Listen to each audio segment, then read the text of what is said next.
What's up, guys? Welcome to this video. It is Tuesday. What's today's date? July 23rd. And we are in the shed. And it feels, oh my gosh, it feels amazing in here because Christina and I decided that we have had enough of the humidity in here, especially with the fact that it has been in the hundreds lately.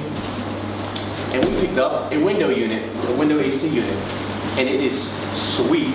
Also, it's chilly in here because the temperature is a high of like 70 today, and it's raining, which is nice. Makes for a great session here in the shed. So, we are gonna hit chest today, gonna hit a lot of shoulders as well. I'm gonna document this, parts of it, if you will. So, sit back, relax, and enjoy the segment, and we'll see you in a minute, or two, or however long this clip takes. Cool.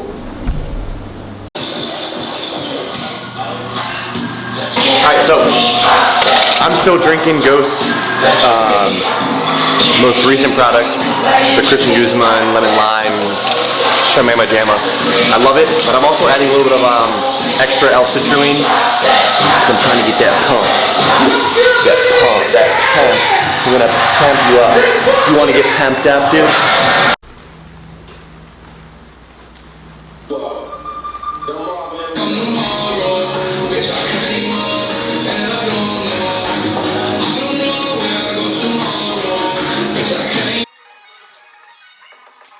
So, what we're doing, dumbbell bench press. Whew, I'm out of breath. I did one set already. So I warmed up to the 115s. Now we're hitting 4 sets of 8 at 115. If I start fatiguing, my form starts breaking down, I'm just gonna drop the weight down. There's no sense in doing crappy reps because you're not getting anything out of it. Which you should know by now. If you wanna hit the gain train, you gotta pay to ride, baby.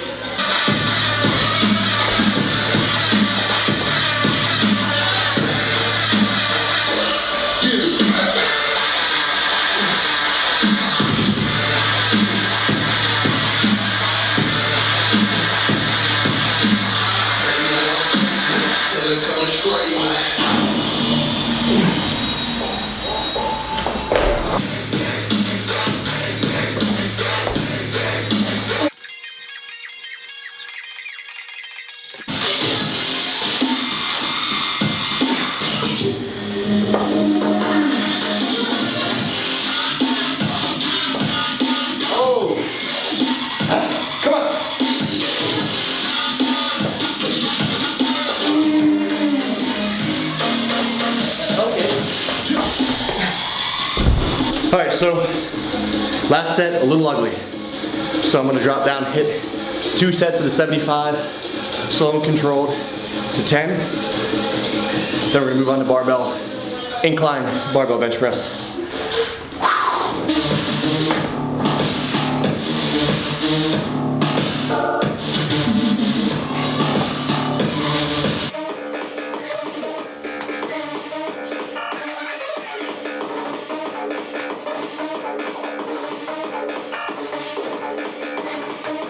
Alright, so we're hitting incline barbell bench press. We're hitting 4 sets of 12 with ascending weight, and then 1 drop set back to 135 for almost max, screw it, it'll be max effort reps. And then we're gonna go to dumbbell flies, some lateral raises, some anterior delt stuff, some push-up stuff, but yeah.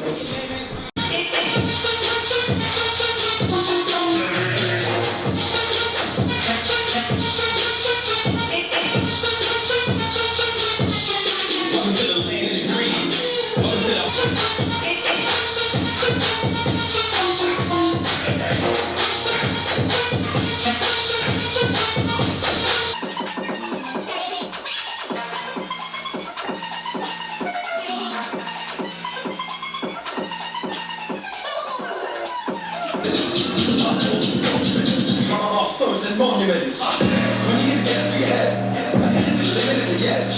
Make it to the finish, yeah. Then you get a winning on the edge. When you get together, yeah. Feeling real good right now. Feeling real good, but I'm not gonna lie. The set of 185 was a little heavy. So I only added 5s and we'll see how it goes.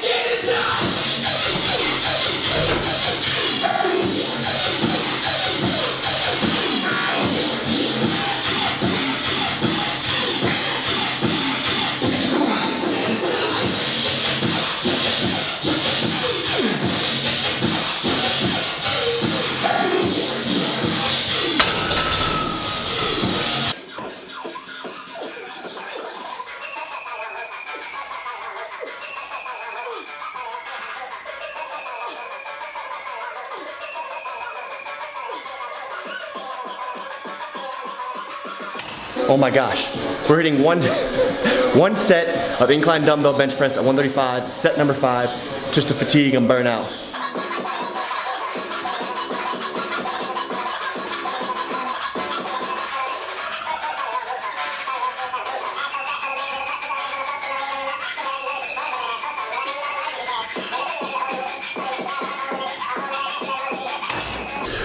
We are hitting incline dumbbell flies, but we're gonna superset them with standing front raises. Yeah, you know my circle tight, and you know we got them good vibes. I got them good vibes. Rolling my eyes low, fast like so we slip slow. Whole crew stay so glorious, good vibes so we dip low. Get a bottle of Henny, y'all put it on the ice. Cruise up target, we do this every night. And the whole town rolls up for the perfect, we're about to see it drive like a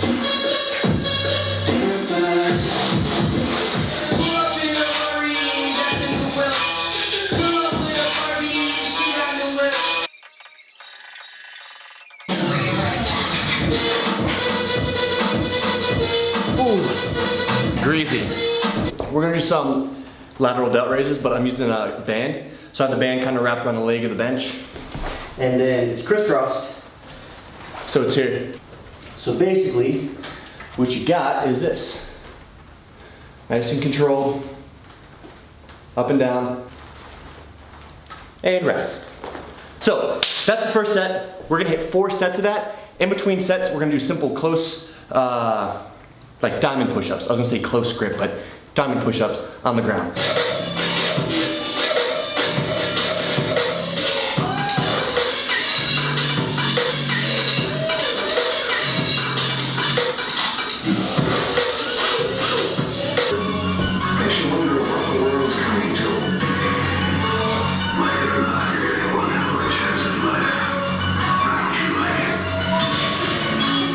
All right, so the last thing we're gonna do are just some incline anterior delt raises with a little bit lighter weight. We're gonna go a little higher repetition, so we're gonna hit 12 to 15. That's not even true. We're gonna hit 10s, and we're gonna hit 4 sets, and this is the last thing we're doing.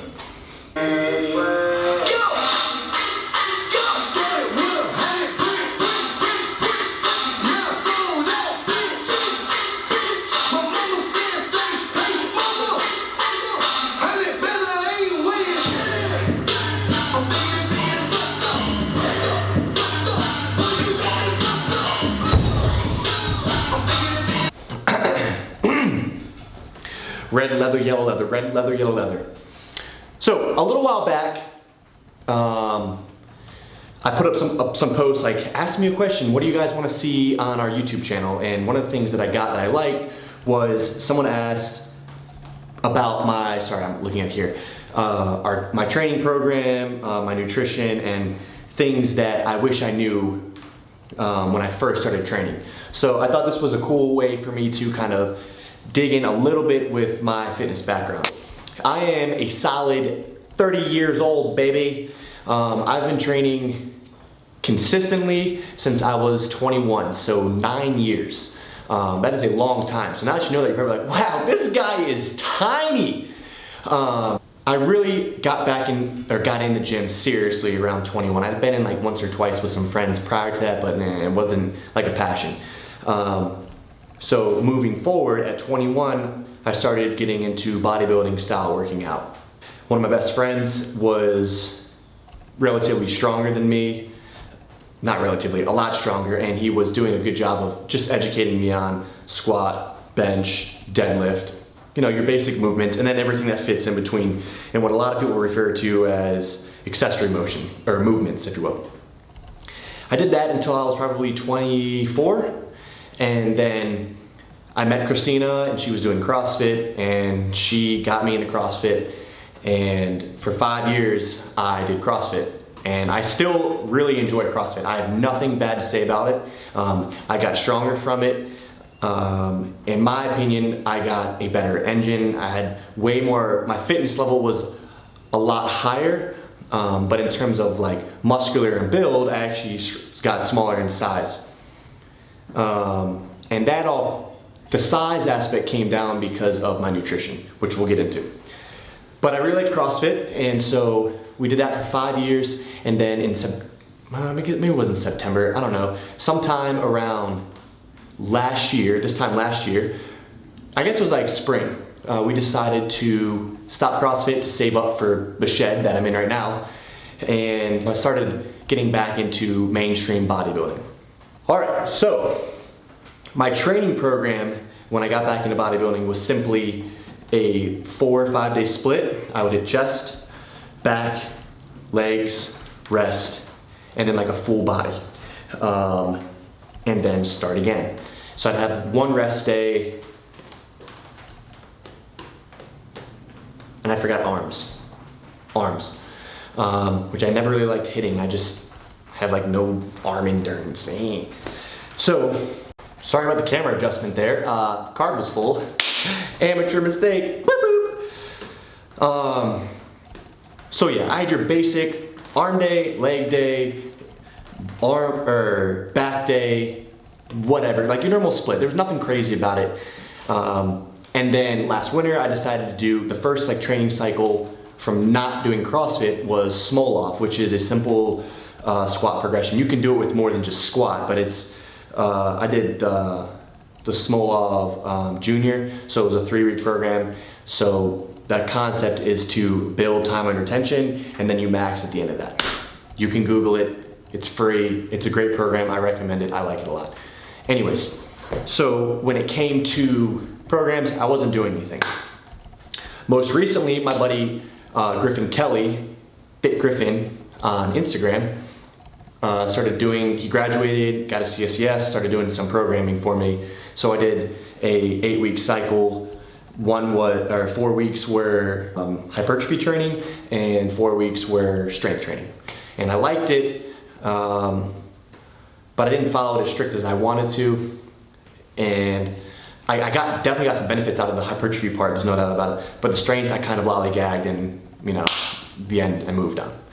So when it comes to lifting, all I'm working on are things that I think I need to improve, and I just make those aspects of training more the focus, and then I fit everything else in that I just enjoy simply to do. My nutrition is simple. I try to eat 3,500 calories a day, around. 219 of those is protein, 394 grams of carbs, and let me see here, 117 grams of fat. Anything that fits in there, I eat. I just use my FitnessPal, but for the most part, I eat a pretty consistent diet. Like I wake up, I have a bowl of oatmeal, 4 pieces of toast, a protein shake, and yogurt. I have a Nutri-Grain bar around mid-morning, and maybe like a piece of fruit, like a banana or something. For lunch, I have rice and ground beef, 2 yogurts, small portion of chips, and then I have another sweet and salty bar, like a Nutri-Grain bar, and then I have an apple on the way home or on the way to the gym. I take my pre-workout, and I work out. I may have a few like jelly beans during that workout, take a protein shake after, go home and eat. Dinner is normally like chopped Caesar salad with like 8 ounces of chicken, and then for dessert may have a little bit of ice cream. So it's consistent, like it's outside of, I do eat fast food outside of like stopping for like a burrito from Chipotle here and there, or maybe on the weekends we get McDonald's. Ooh my God, McDonald's, yes. But I'm not on a super strict diet. I just know that relatively speaking, if I stick to that, my body feels good. So that's why I do it. Now, obviously, calories in is calories out. So if I'm trying to get, if I know it's gonna be like a strenuous workout, I will bump my calories up a little bit. So I may eat like a Costco hot dog on top of my lunch or something else. Just like adding some extra nutrients for my body to pull from during my workout later. That's my nutrition. There's nothing crazy to it. I have a taller frame and I'm leaner, so genetically speaking, that does work to my favor. But I'm a hard gainer at the same time, so it's hard for me to put weight on unless I am like on it and I'm eating consistently what I need to be in order to produce more mass. So that's where my nutrition is. All right, and the last thing, and I kind of like this question, what are some things that I wish I had known when I started training that I now know now? The biggest thing is consistency is like the main key to success. So if you want to succeed, you have to stay consistent. If you want to cut weight, you gotta stay consistent on your diet, you gotta stay consistent with hypertrophy-based training or some type of cardiovascular movement to get their heart rate up and burn more calories. It's just fact of the matter. If you want to put more mass on, like I said previously, if you want to get bigger, you got to eat more and you got to train with different rep scheme, things like that. But you got to stay on it. It can't change up. You can't get lazy and miss a few days here and there and say, oh, that's fine, I'll make up for it. No, because that's the stuff that starts a downhill battle. So the one thing I really wish when I started was that I knew that as simple as it is, just to keep doing it, how big that would be in terms of changing whatever you're trying to change, whether it's get bigger or smaller or leaner or faster. Like it all comes down to just staying consistent. But I think the last thing is that rep schemes. Rep schemes are everything when you're working out. And it's not so much the rep, it's the intensity you're trying to reach because of the rep scheme. So if you're trying to build strength, your central nervous system performs differently than when you're training hypertrophy training.